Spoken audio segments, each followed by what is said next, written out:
Praise lord. హల్లెలూయా. బాగున్నారండి? కాసేపు దేవుని వాక్యం చెప్పడానికి దేవుడు సమయం ఇచ్చాడు. మీ అందరూ బాగా ఉండాలని, ఆరోగ్యంగా ఉండాలని, కుటుంబాలు సమాధానంగా ఉండాలని మరి నేను ప్రార్థన చేస్తున్నాను. మరి ఈ విషయంలో ఎస్తేరు గ్రంథం 4వ అధ్యాయంలో 16 వచనంలో వాక్యం ఏం చెప్తుందంటే, ఎస్తేరు యూదులందరూ కూడా మర్దుకై యూదులు ఎస్తేరు కూడా శ్రమలో ఉన్నారు. ఏంటి ఆ శ్రమ అంటే ఎస్తేరు గ్రంథం చదివితే తెలుస్తుంది. ఆమోన్ అనే శత్రువు ఏం చేశాడంటే చాలా అందరినీ కూడా ఒకే రోజు అందరినీ చంపేయాలి అన్న ఒక ప్లాన్ చేశాడు. ఎందుకు అంత ప్లాన్ చేశాడు, ఎందుకు అంత పగబెట్టాడు అంటే, రాజు ఇంట్లోనికి వెళ్ళేటప్పుడు రాజు గుమ్మం దగ్గర చాలామంది నమస్కారాలు చేస్తున్నారు. మొద్దుకై మాత్రం వంగి నమస్కారం చేయలేదు. ఎందుకు? ఆయన ప్రధాన స్థానంలో ఉన్నాడు, నువ్వు నమస్కారం చేయలేదట్టి నేను అందరూ అడిగితే అది నాకు తగదు, నేను యూదుణ్ణి, నేను వంగి నమస్కారం చేయను, దేవునికి మాత్రమే నేను చేయాలని చెప్పేసి ఆయన అంటున్నాడు. అందుకు రాజు దగ్గర మాట్లాడి ఏం చేశారంటే, ఈ 127 సంస్థానాల్లో ఉన్న యూదులందరినీ చంపేయాలని ఒక ప్లాన్ చేశాడు, వంగి నమస్కారం చేయక. చాలా విషయాల్లో ఏం చేస్తామంటే, వాళ్ళకెందుకు నమస్కారం చేయాలి, వాళ్ళు అంజులు కదా అనుకుంటారు కొందరు. అయితే మరి నమస్కరించడం అనేది మరి వాళ్ళ విలువను బట్టి, వాళ్ళకున్న పరిచయాన్ని బట్టి మరి అలా ఉండడం జరుగుతుంది.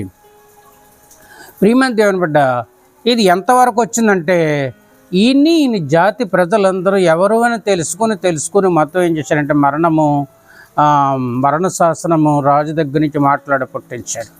ఈ విషయంలో గోనుబట్ట కట్టుకొని రాజు గుమ్మం ఎదుటి నుంచి గల్లుని మరి ఏడుస్తూ మహాశోకము పిలిపిస్తూ ఉన్నప్పుడు ఈ వార్త రాణి దగ్గరికి వెళ్ళినప్పుడు అది తెలుసుకొని తర్వాత ఇలాగా వస్త్రాలు పంపితే వస్త్రం వద్దన్నాడు. తర్వాత ఎందుకు ఈ విషయం అంటే వివరాలన్నీ కూడా తెలియజేయడం జరిగింది. అప్పుడు మొద్దుకై అంటాడు, నువ్వు రాణితో ఇలా చెప్పు, ఇందు గురించి నీవు రాజస్థానంలోనికి మరి అధికారంలోకి వచ్చేవేమో, మరి ఇప్పుడు ఈ విషయంలో తప్పుకోవడం ఎంత మాత్రం కూడా కుదరదు అని చెప్పడం జరిగింది.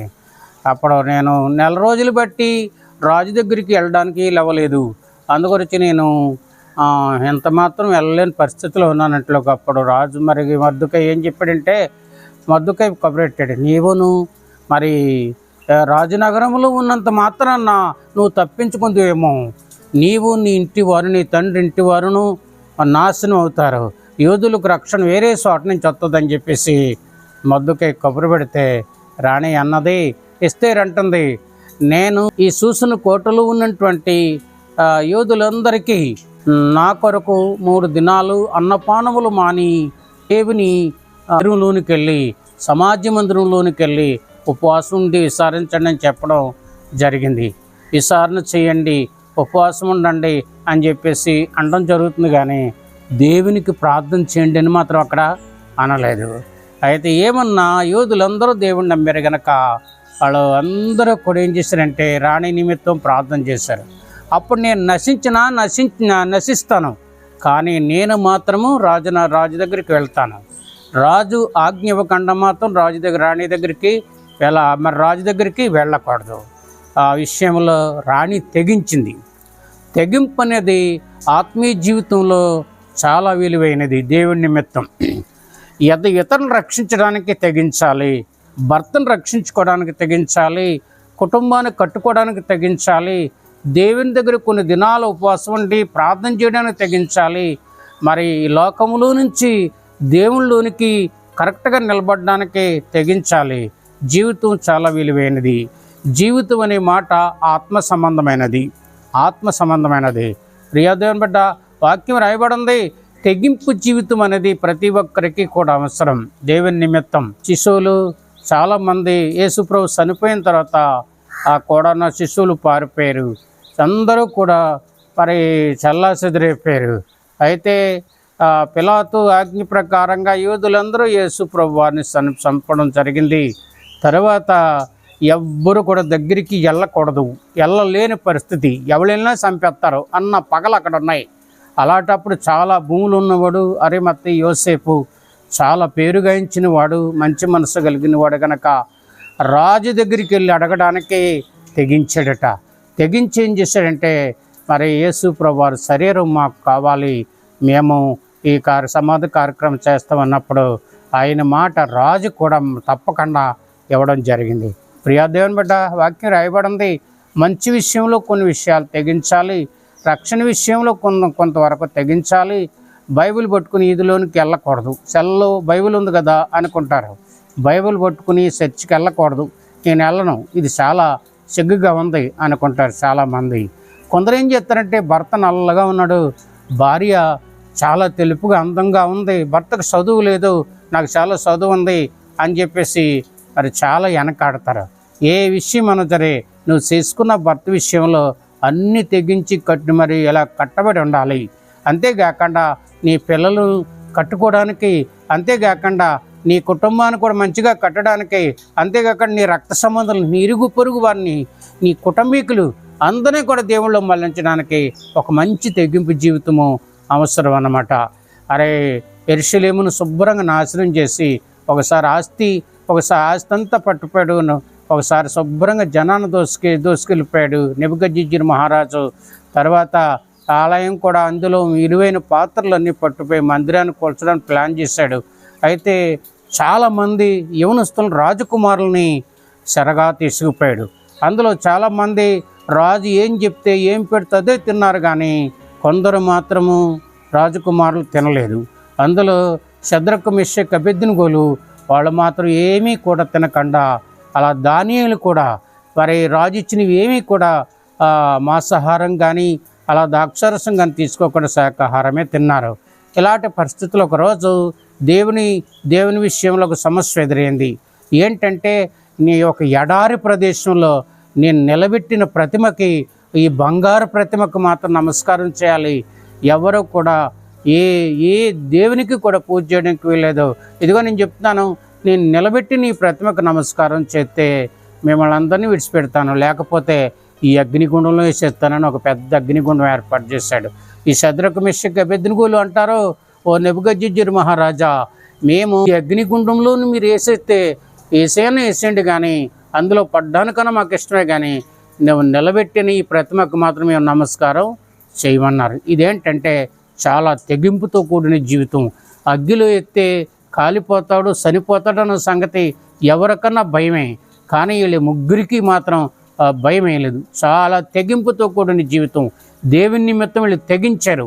అప్పుడు రాజు చాలా ప్లాన్ చేశాడు, గట్టి ప్లాన్ చేశాడు. ఏంటంటే, వీళ్ళ ముగ్గురిని పడడానికి 6 ఉపయోగించండి, ఒకళ్ళ కాళ్ళు ఒకటి చేతులు ఒకటి పట్టుకొని అగ్నిగుండంలో వేసేయండి అంట్లోకి వాళ్ళందరూ వేసేసారు.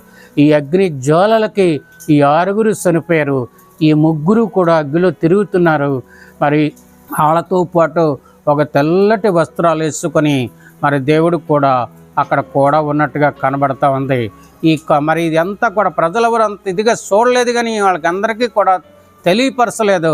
రాజు కన్నులు మాత్రమే తెరిచాడు దేవుడు, రాజు కంటికి కనబడుతున్నారు. ఇదిగో మనం పంపించింది ఎంతమంది, అందులో వేసింది ఎంతమంది అంటే 3 రాజా అంటున్నారు. 4 తిరుగుతున్నారు, ఒకడు దేవదూతుల రూపంలో ఉన్నాడు, అందుగురించి వాళ్ళ వస్త్రాలు కానీ ఇంటికులు కానీ కాలలేదు అని చెప్పేసి ఈ నెబుకద్నెజరు అంటాడు, ఓ షద్రకు, మెషకు, అబేద్నెగోలు వర్లారా, మీరు ఈతలకు రండి, మీ దేవుడే దేవుడు అని చెప్పేసి ఈతలకు వస్తే డాక్టర్ల చేత అంతా కూడా పరిచయితే వాళ్ళకి హాని జరగలేదు. అప్పుడు దేవుని తట్టు తిరగడానికి రాజు ఆధ్వర్యంలో ఉన్న వాళ్ళందరూ కూడా దేవుని తట్టు తిరిగితేనే కుదరదు. ఒకవేళ ఈ ఈ ఈ షద్రకు, మెషకు, అబేద్నెగోలు దేవుని నమ్మకపోతే మిమ్మల్ని పెంట కుప్పలుగా చేస్తానని గట్టి తెగింపు వాళ్ళందరిలో కూడా ఒక మంచి తీర్మానం వచ్చింది. దీనికి కారణం ఏంటంటే, ఈ షద్రకు, మెషకు, అబేద్నెగోలు తెగింపు అన్నమాట. తెగించిన జీవితము ప్రతి ఒక్కరికి అవసరం అంది. తెగించాలి, దేవుని విషయంలో తెగించాలి. అప్పుడే మనం ఉన్నతంగా హెచ్చింపడతాం. నీ నమ్మకం చూస్తాడు దేవుడు, నీ నీతిని చూస్తాడు దేవుడు, నీ యథార్థత చూస్తాడు దేవుడు, నీవు దేవునికి ఎంత భయపడుతున్నావో చూస్తాడు.